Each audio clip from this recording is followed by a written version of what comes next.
Hello and welcome back to the Crazy Courage podcast. We have here another fun guest, another exciting guest, another guest that runs his own business. He's an entrepreneur. His name is Jonathan Sheeley. He runs Scheeley Executive Consulting, and he's here to tell us all about it. I'm going to turn it over to Jonathan because he knows more about this stuff than I do, and well, it's his business.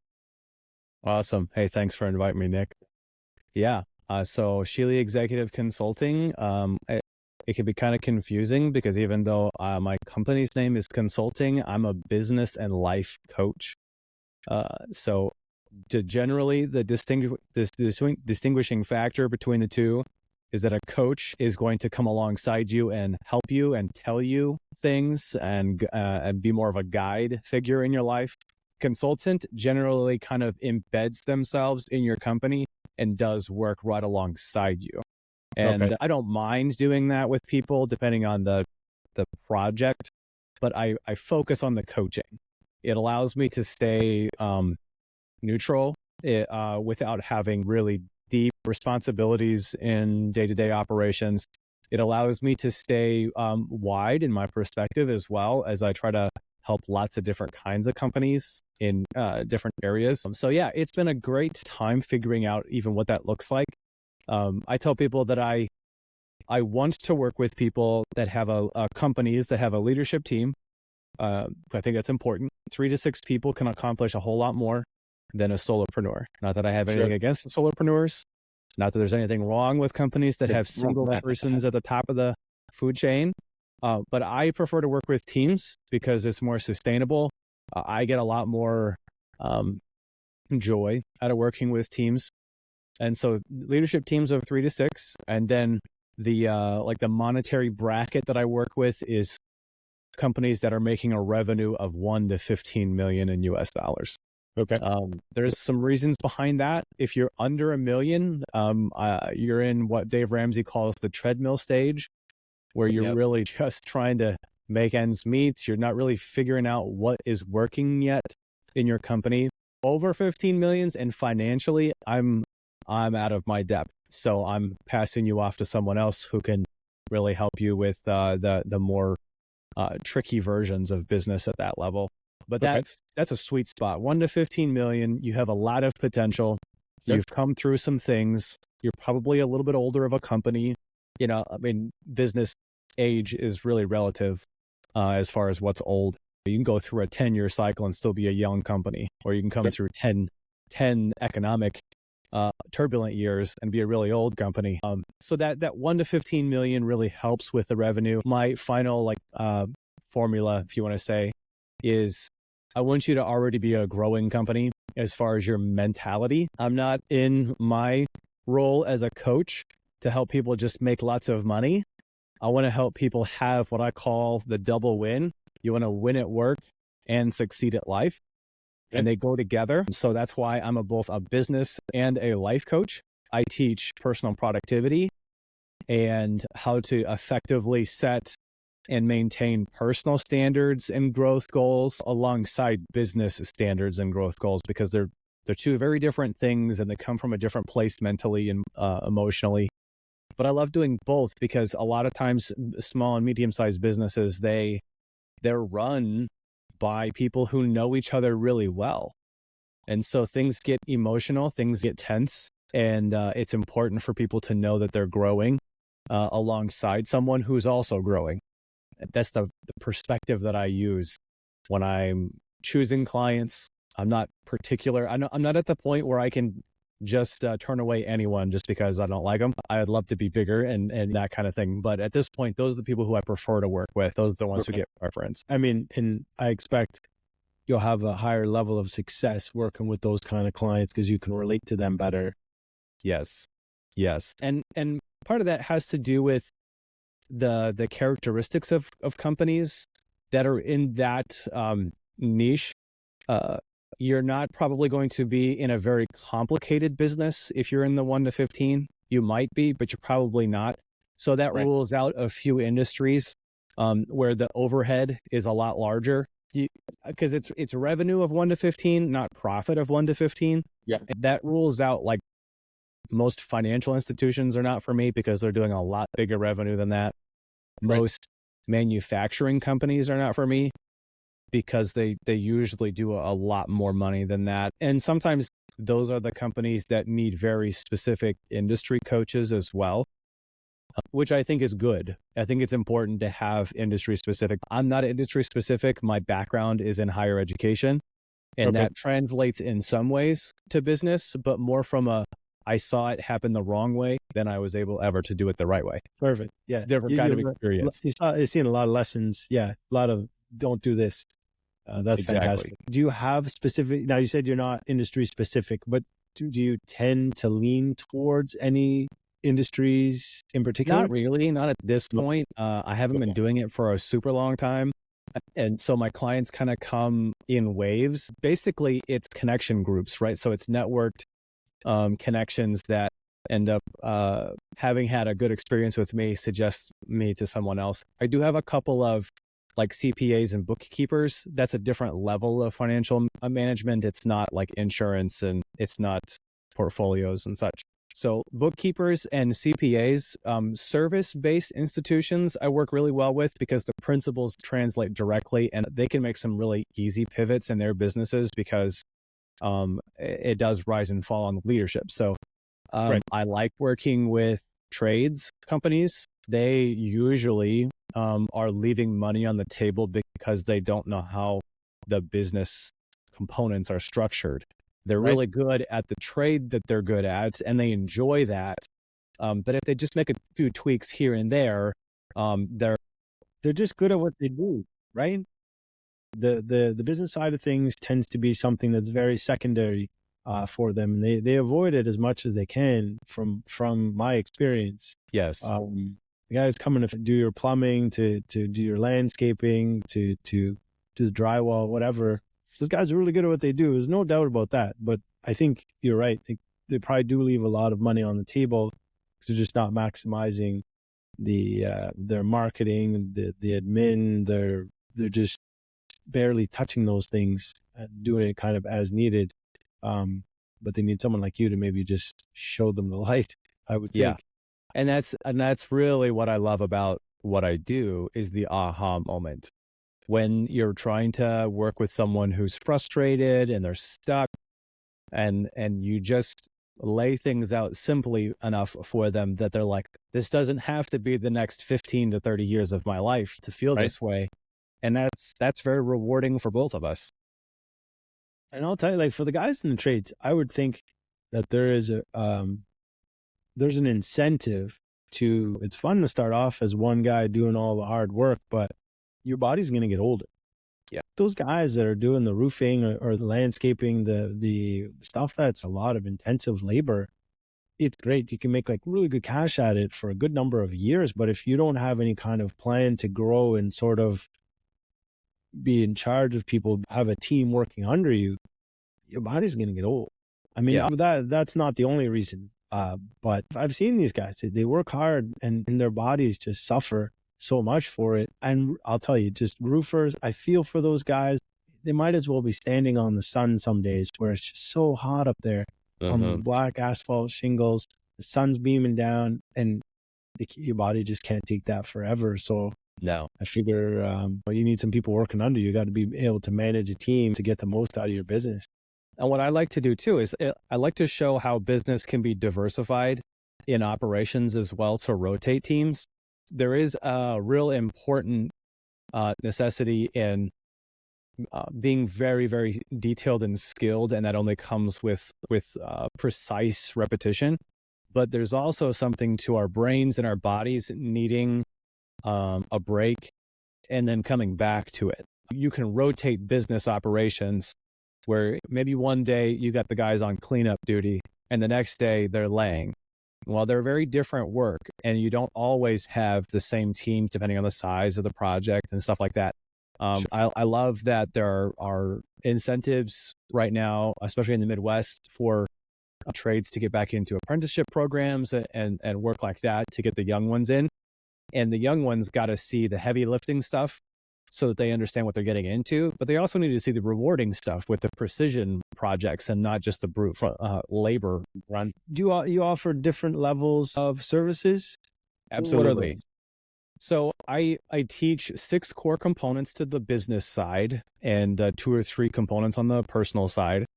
At the highest level, each of them I enjoy working in groups. So on the personal side, it's called a life focus, where I do a couple of day retreat, and you go and you create. It's called a life focus, but in some ways it might be called a life plan.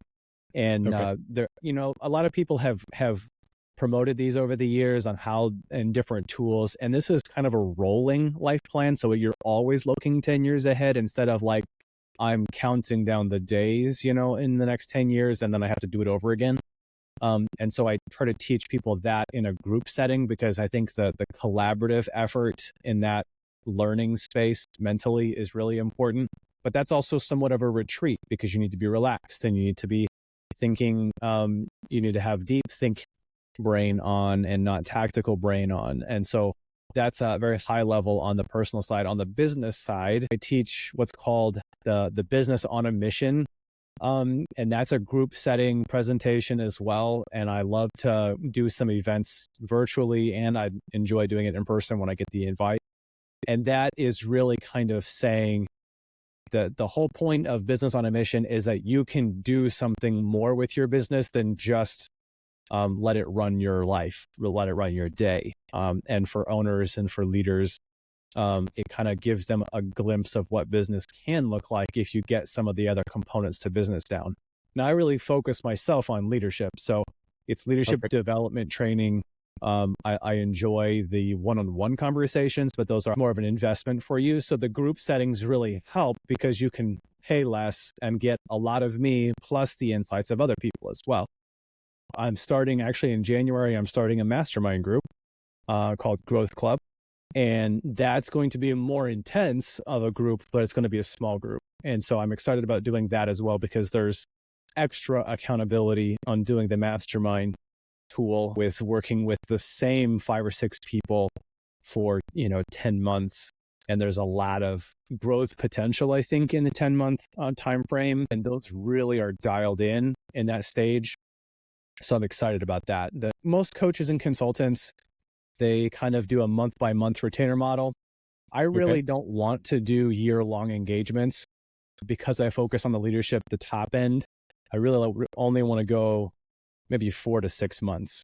And if I can't help you significantly upgrade your leadership strategy in 4 to 6 months, then I'm doing something wrong.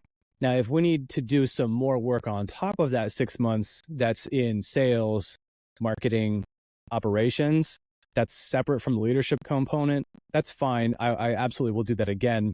But I don't like to just go ad nauseum, we're going to work together as a company, because I've been on the other side of that, where I had retainer workers, agencies, and it just feels like you're bleeding out as a business owner. You're just cutting your wrist and letting it go. And you're never really sure where the value is, and you're never really sure when you can ask for more without the prices going up. So I try to make sure that there's end dates to my commitments, so that we can assess our relationship at each of those end dates and move forward if we need to, or we can part ways amiably if we need to. You've been on the other side of the coin and you didn't see the value, because that tells me that the person or the people you were working with didn't do a very good job of showing you the value. Under promise, over deliver, that kind of thing, right? It sounds like you were experiencing sort of the opposite of that, where it really weren't being delivered enough value for you to appreciate what you were paying for. And I think it was different too in my instance, where I wasn't in control of those relationships either. I was just the point of contact. And maybe had I had the chance to drop the contracts and be a part of the initial discussions, that would have been different, but I inherited all of them. And because of that, I think there was just a difference of opinion, especially because I significantly raised the performance and productivity of the department that I was leading. That made a difference. They weren't getting paid anymore, but they were expected to do more. And it wasn't good for them. And it ended up not being good for me either. Might have worked for the people that were there before, and then you inherited it. The relationship didn't continue in the same manner. But now I really focus on doing exactly what you said. I want to make sure that people are seeing here is where the value is in our working together. As a coach, usually I'm working with 5 to 10 companies at any given time.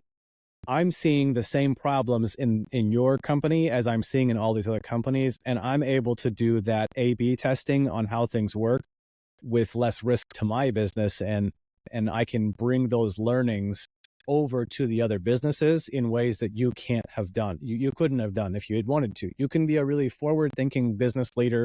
You can be a very networked CEO, and be a part of mastermind groups and that kind of thing. But unless you have someone guiding with a really diverse set of experiences like I'm able to have now, it can really limit how you're able to apply what you're learning. And so that's where I think that's also where I enjoy being a coach and not being a consultant, because like I said, if I'm working too much with you, I'm not able to work for you. Right. And it's easier for me if I'm able to keep my nose out of the grindstone and be able to see the whole picture, because you're always going to have a better picture of your business than I am. However, I have a better view of business culture and the economy and the market and the industry that you're in, because I'm more high level than you're able to be.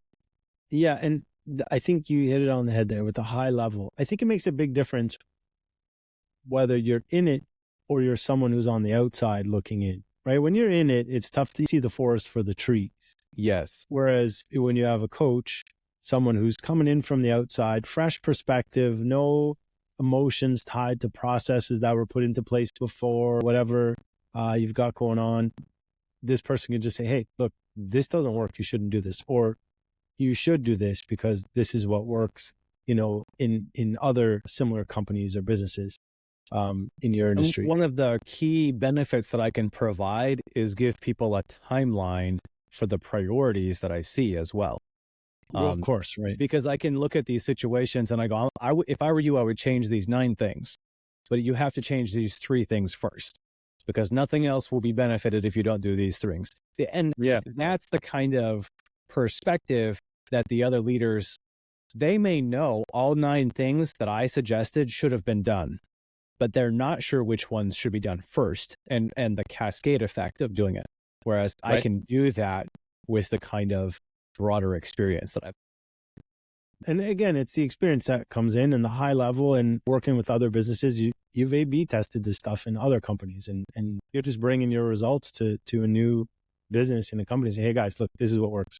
I've done it. I love how you said that. It's bringing the results. And that's a good way of thinking about paying for someone's wisdom. When I was in the university, I would have really had a hard time paying for a coach, but because I needed to upgrade my mindset before I understood the value that coaches could have, even for middle managers like I was.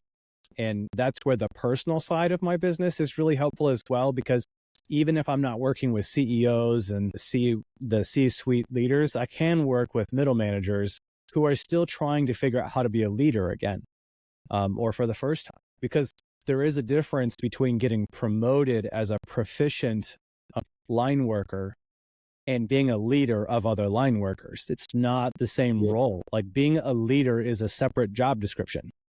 And there's a lot of value in me helping those people as well, because there's some really easy things you can avoid if someone just tips you off, versus making the first 90-day mistake and then no one likes you for the rest of your career there. Fair. And in a lot of smaller companies, like we talk about large corporations, Fortune 500 guys, those guys all have very specific processes and training programs in place. But in those smaller companies, you're talking about the 1 million, 15 million revenue stream. A lot of those guys don't have a training program for your middle managers. Your guy does really well on the front line, and okay, hey, we need to put you in as a supervisor. You've done a really good job. Hey, that's awesome. I'm getting promoted. Fantastic. More money. I love it. And then they get to the new job. They're like, I don't know how to handle people. I don't know how to set up processes or procedures. I don't know how to implement any stuff. And it's not stuff that at that size of a company is likely going to be trained. No, I've seen it. It happens all over the place. I think that's where it's cool to be openly small and mid-sized business minded, because I'm not trying to help incorporate corporate level, training manuals and Yeah. Right. scope of work projects. Because Yeah. people in the white collar world are incredibly precise on this is not my area of responsibility. In the small business world, it's more of a big ball of spaghetti than it is a waffle. And everyone sort of ends up bumping up against everyone else's responsibilities. Yeah. And that's where the soft skills of personal leadership growth mindset really come into play, because then you're not spending the cultural capital in the wrong areas at the wrong time, because you're going to have to spend it. My dad, when I was a kid, would caution me. I grew up in the church, and he would talk to me about the things that I disagreed with on application, not necessarily doctrine or theology, but in application ways. And he would say, you only get so many change coins to spend in any given transaction. And I was a young upstart, and he's like, you also have to earn your change coins. They have to trust you. And boy, did that translate well into business, because the longer that you and I talk, the more capital we have between the two of us. And then I can say something harder to you, and you can say something harder to me. And we can understand each other for being honest and helpful to one another instead of just being a jerk. Yeah. As a small business person, you will have to spend that change coin at some point. So you ought to decide ahead of time to spend it on the right things and avoid, in a preventative way, spending them in the wrong areas. So, Jonathan, let's take a little trip back in time. Hop in my time machine with me. How far back do we have to go to really understand where your journey started to where you are today? Well, like I said, I spent 10 years in higher education. And so what does that mean? You said 10 years in higher education. What are you doing in those years? I started as a graduate assistant in the enrollment management office. Actually, I was an undergrad. I was just working as a data entry person and a student caller. I was working in the database, helping enrollment managers understand what the class would look like the next year, helping those high schoolers make their college decision.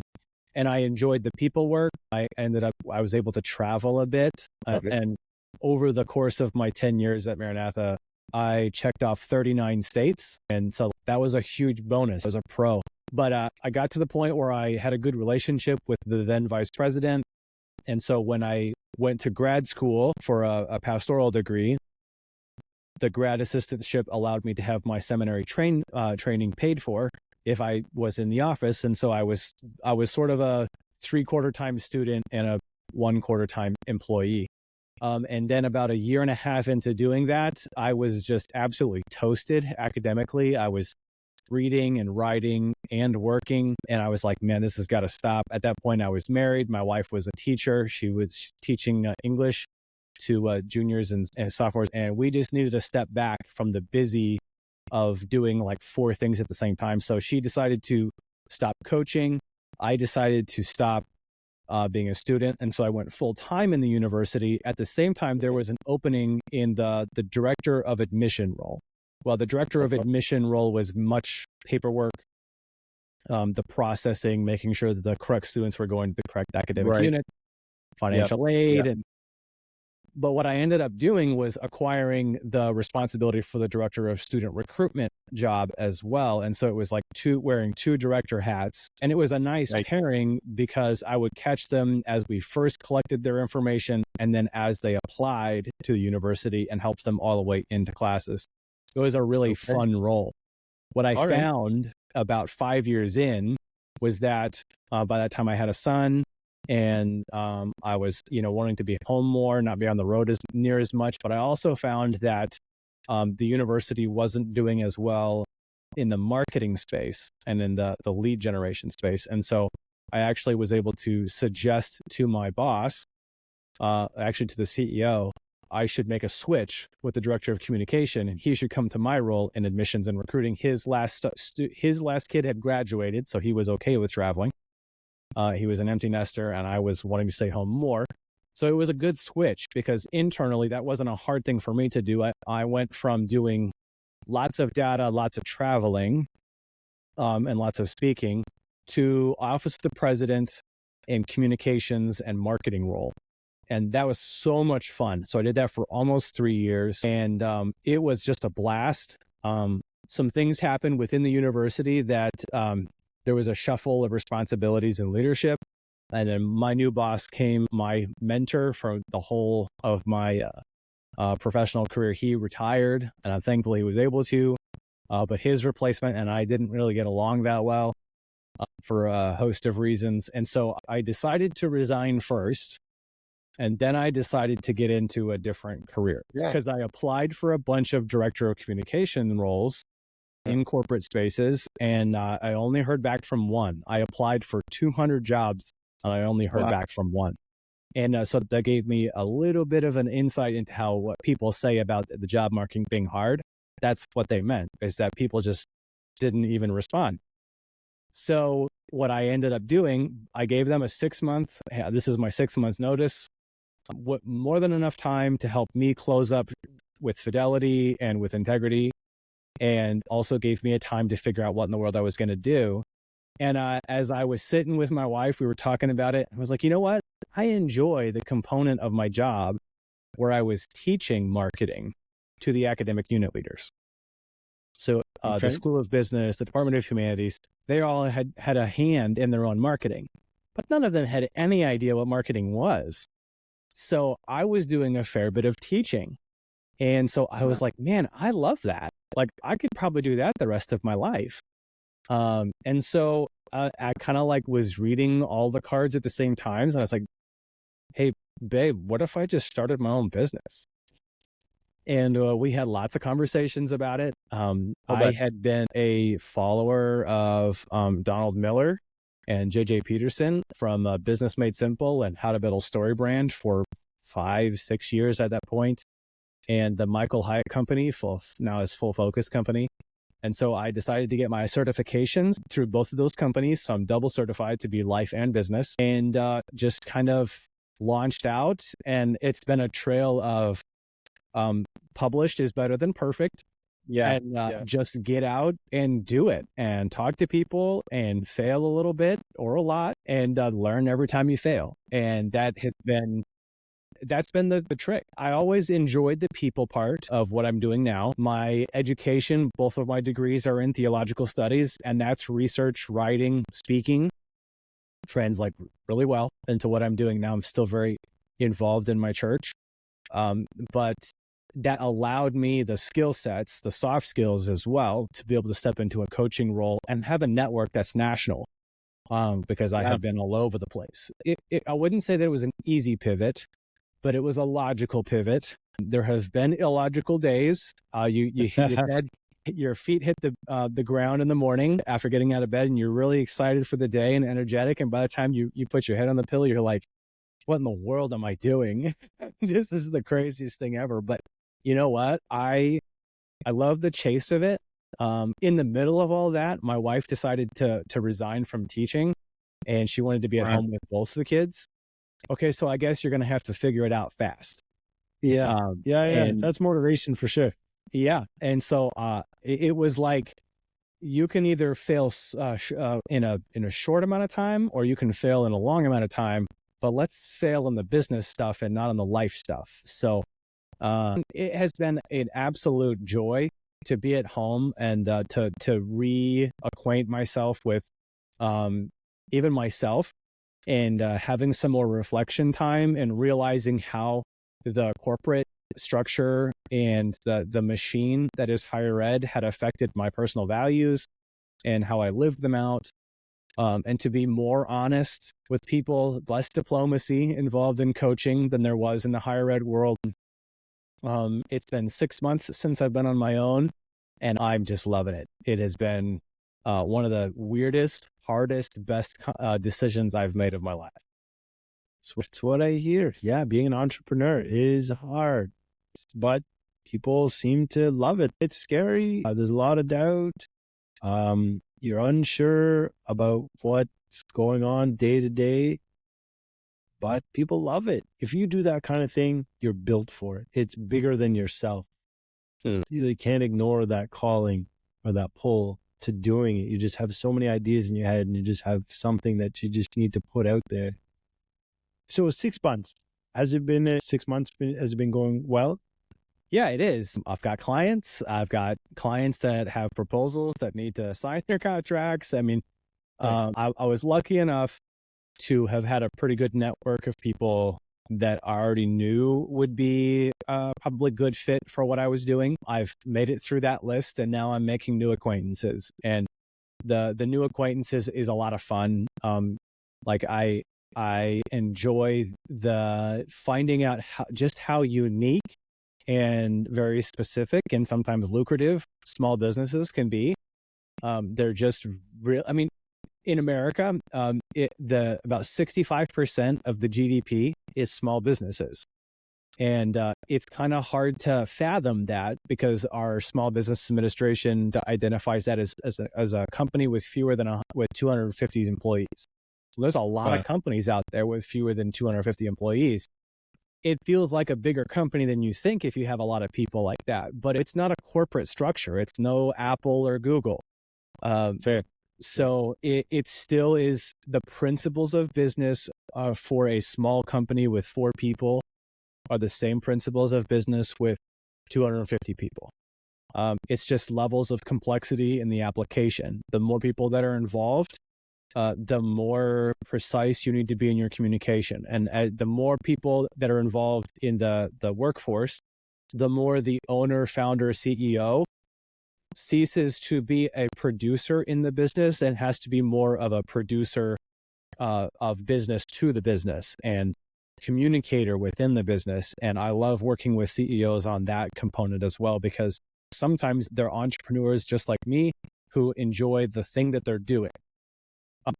But at some level, they have to stop doing that if they want the business to be successful, because they have to step up their leadership game so that other people can perform the tasks that they are good at. And that's the natural evolution, right? You got to grow out of your role as the business gets bigger, and you have to have other people working under you, and you have to be able to lead them well. If you're not, if you don't become a good lead, it's fine. You want to promote yourself. You don't lead well, you're still going to have the same problems. Right. That's where you come in, right? Yeah, that's where I like to come in and point things out in. So I have 3 core values for myself: integrity, honesty, and helpfulness. And that is what I live to do when I'm with companies, because they need to know that that I'm trustworthy. And that's what I mean by integrity. I'm not going to use their information elsewhere. I'm not going to divulge secrets and stuff like that, because sometimes I have access to them. Right. I'm going to be candid. When I see something, I need to say something, and they can't afford for me not to, is how I have to think about it. And then I have to be helpful. I have to provide solutions in a way that can be understood, in a way that can be applied, empathetic way as well. And those values are great for any leader, really. If you want to have a good culture and just a happy atmosphere, right? You don't want it to be toxic. Those are your values. You want to be honest with your staff, your employees. You want to have integrity, and you want to be helpful, right? You want to be helping these people and make sure that your staff and employees have the right tools to do their job so that they can help the company. It's all about making sure the company is going to be there tomorrow. Right. Everybody has to pitch in. Right. Okay, Jonathan, tell me, how did you get your first client? Was that difficult? Did you have it lined up already? My first client, Very first. he and I were in school together, actually. He was a couple years behind me. I had helped him in a personal, like, mentorship way a couple of times while I was still working on staff. Okay. I had helped him in one of his business roles choose some software, just with some basic guidance. I had helped him make a job switch. He was kind of concerned about it, whether that was a good idea. And then when I turned to be a coach, he and I bumped into each other a couple of times, because I would go to the same library that he liked to go to work, and the same coffee shop. I just got asking him about what was going on in his business now. And he was like, here are the things that got to happen. And I'm like, well, do you know how to do that? And he's like, no. And I was like, well, can I help you? And that was it. That was my first client. And I loved that. We overthink onboarding new people. It's a new relationship, especially in the small business world. Networking events are only as bad as you make them. You can have a lot of fun in a networking event just talking to people, just like we're talking to each other right now, listening to one of those stories, engaging in concepts, and not asking what they can do for you, but what you can do for them is just a standard way of making sure that you have a hopper full of people to work with. I mean, as you get more niched down, it makes it more difficult to find those people. But once you do find them, it's the same principles. It's just a relationship. At the end of the day, you got to talk to them like you be friends. And I know that a lot of people don't agree with that, but that has made me a successful business owner. And I believe that I can make other people successful as well.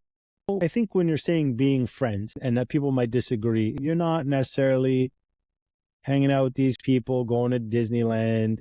This isn't the kind of people that you're partying with necessarily on the weekends, but you're having, I would think, frank and open conversations, right? You're with your friends, like you're open and honest with those guys. That's why you would have a good relationship with your friends.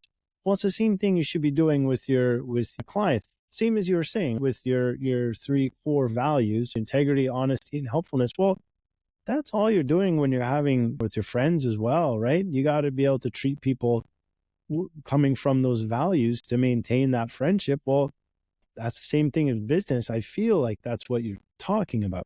Right. When I work with my clients that are within my geographic region, it's even that much more important that I make them feel that they are capable of more than they think they are, because I'm not some city slicker. Like, I literally have had to say that before.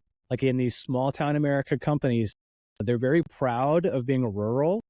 And I'm like, listen, it's not like I'm coming from white collar ivory tower world where our concepts of business are all different. No, I'm just the guy who's here instead of downtown, right? Like, we have the same values. That's why I live in small towns still. Even if I was able to build a new home someday in a new space, I would still want it to be somewhat rural, because I think there's something important about this part of our community and economy that's a lot more sustainable and powerful than a lot of people give it credit for, or at least they're not thinking about it that way. Because I find people in these small businesses who are incredibly content, who are incredibly good at what they do, and some of them are incredibly wealthy, but you just wouldn't know it because they live within their means.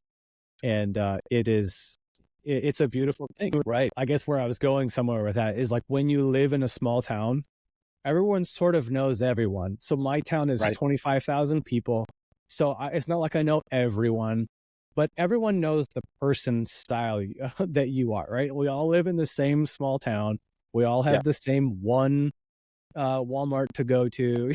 It's not like we have tons of options, and we hang out in different spaces, but we all have the same shared pain points. And that's the kind of relationship building that you have to be doing. You have to understand that you're not better than someone else just because of whatever factors there are. As a coach, I just have a different skill set than they do.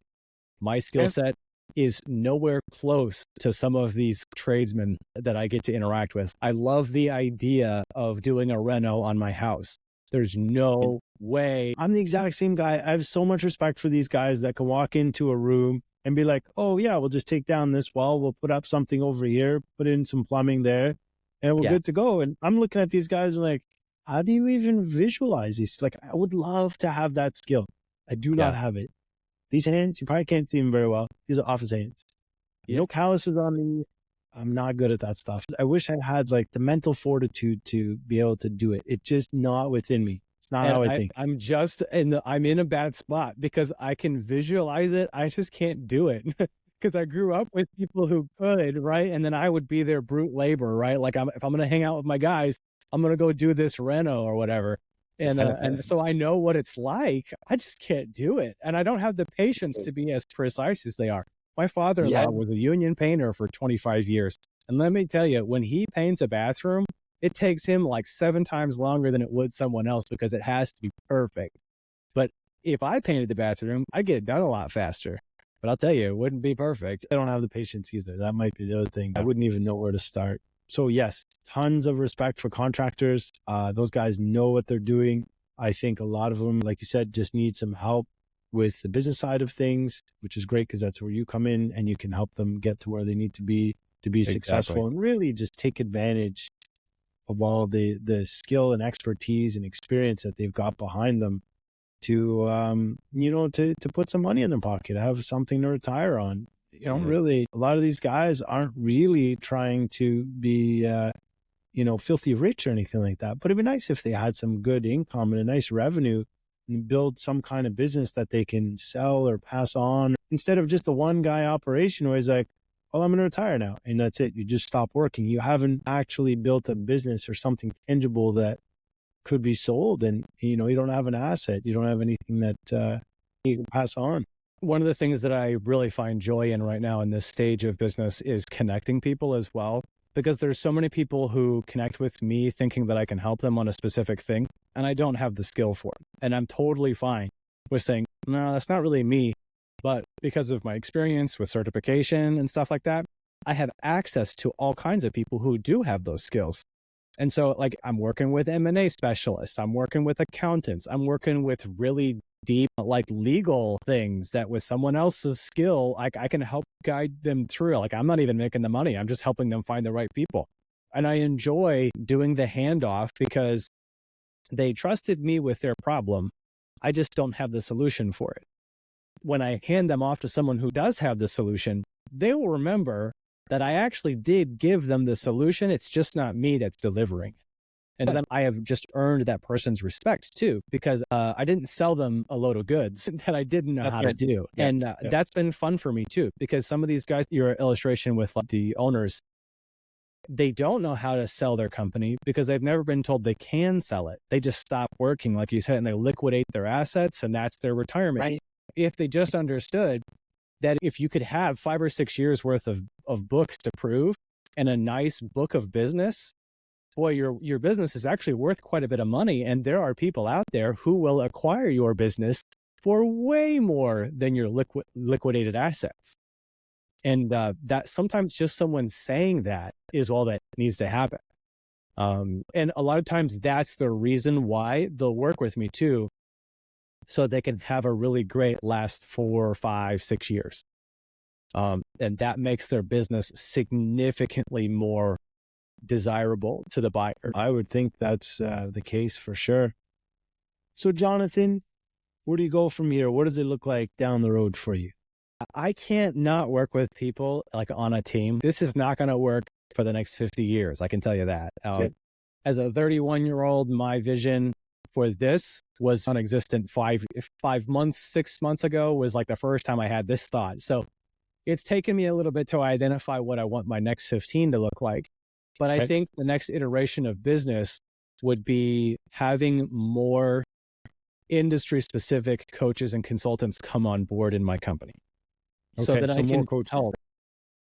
Right. I think I'd still like to coach. I'd still like to do what I'm doing. But I think I'd like to have more people on my team that can work specifically with kinds of solutions that I'm not going to have access to. And I have a dozen friends of mine that are in their last part of their career that if I could be big enough financially to be able to support them, they could work 20 hours, 25 hours a week, something like that, and make spending money for them because they're at the end of their career. But they are so wise. Some of these CEOs and board members and operators, they would be great to come in as a special guide in a situation and say, you know what, Jonathan's principles are important, but here's the nitty-gritty in your specific industry. And I would love to do that so that I could set them up for success with a good relationship. I can help the top end, the leaders, with leadership training, but then have a bullpen of other coaches and consultants to draw on for different kinds of purposes. I just think that would be fun. It would be fun to work with people who are significantly ahead of me in life. There's a lot of wisdom to having those kinds of people around. I got a lady who's going to speak at one of my events here in November, and she has been a chief technology officer, chief information officer. She just has a wealth of experience because she's been around for, as technology changed, she can see how things will continue to change. Like the trajectory is easier for her to read than it is for me because I only have a shorter experience with it. And people Makes like sense. that are fascinating. They're fun to talk to. They're great counselors. And I just think that would be the next, and maybe additional certifications as well, because there's a bunch of them out there that will be very helpful for businesses with specific niche needs. And then part of that's just because I like learning. So I would like to continue to earning certifications and onboarding new coaches to work with me. And that is fantastic. You're talking about people who are maybe at the end of their, we'll say, traditional corporate careers. Right. But that's a lot of wisdom and knowledge that when they retire, that's it. It's just gone. But if you can give them some way of imparting that wisdom and knowledge to other people and helping them in different companies, different businesses, that's a really great thing, as opposed to just having that sort of knowledge drain when people retire. Because it's huge right now. We've had so many baby boomers that are just aging out. I mean, it was inevitable, but that's so much experience and knowledge, wisdom that just disappears when they stop working. I want to work in my garden for the next however long. Yeah. And they don't want to do that, right? Like they enjoy retirement for about 5 months and then they're stir crazy because they're used to a fast-paced, strategic thinking, high-level decision-making, and they have so much more to offer to culture and society. It's just not in their traditional ladder that they're used to. Right. And for a lot of them, they need to lessen their stress and they need to be in a position where they're teaching instead of decision making. Yeah, it's a win-win for sure. Less hours, less stress, less actual high-level decision-making, but really just imparting all that knowledge they've been hanging on to and they've built up. Like you said, the person who's been seeing all that technology change over the years, that person's going to understand the cycles and see the next one coming and be like, oh, hey, you guys should be doing this or that or preparing for this, because fun as technology is now, it's going to change inevitably. Yeah. And so to me, it just sounds like a great place to work as well with other people who are experienced, high level thinkers, like talking with high level thinkers. And if they can network within their company at a high level, I think that that's enjoyable for them.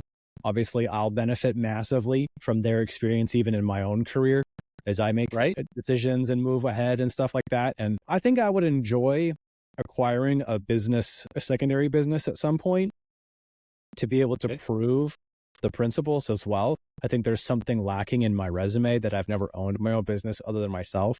I can say I'm a small business owner, but it's me, myself, and I. If I got to complain to HR a problem, it's just turning around. So if I could buy another business at some point and operate it, improve it, grow it, scale it, I think that would be fun. I'm not really sure where that would be. I have interests in different industries, but I got to kind of protect the home base right now. But I could certainly... Yeah, I could certainly see in a couple of years when the kids are a little bit older, a little more stable and a little more comfortable room of business, then I would be thinking about that. Okay. Lots of room to grow. That's what I'm hearing. Yeah. That's fantastic. Jonathan, I'm going to thank you for your time. I've really appreciated you enlightening me on your method of, we say consulting, but really of being a life coach and a mentor. And just really wanting to teach. That's what I'm hearing from you. And I love it. People want to teach. That's going to keep the world going. That's going to keep the economy going. We're helping each other out. We're passing on information. It's the way to do it. Anyway, Jonathan, thank you so much. That was fantastic of you to sit down and share that with me. I really do appreciate it. It's my pleasure. I love talking about what I do because I think if anyone can hear that there's an option for them to make the pivot, it's doable. And then I also think that if people need this kind of work, sometimes they just don't even know that it's out there. And it's not just me. There's an entire world of coaches out there that are just ready to help with solutions and have a good time while we do it. That's what you want. You want someone who's having a good time while they're working, because then you get more out of it. Thank you so much, Jonathan. and hopefully we'll be in touch soon. Awesome. Thanks, Nick. All right. Thank you.